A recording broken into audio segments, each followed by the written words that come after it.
Malamu oloso nyasi mag tiso kaka Lamu Seafood Festival mokelo kanyakla mine manyiso kit tedo mar rech mopogore opogore. E kinde nyasi no jodak Malamu koni atamalo 70 mar Lamu luor kod nam mar chumbi kendo kata nam chumbi kendo thoth jodak ma yutogi ma kono yutogi otenre kod weche mag lupo kod tiyo gi nam.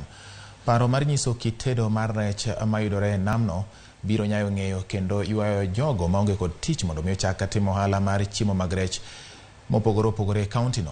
Okwatend kaunti no mondo mi osir jolupo kod jo ohala ma oketo genogi kuom ohala mawuok e nam. Kwa uchumi wa Lamu na pia katika kuonesha ule upishi wa Kilamu, watalii wetu wa ndani, yani wa ndani ya nchi, wakija hapa hawataki kula nyama wala kuku.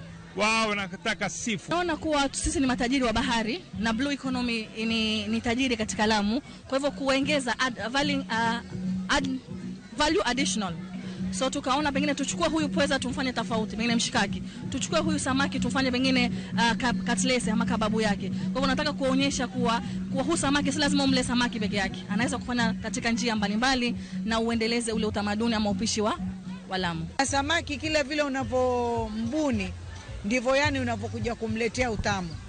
Na viungo na vifaa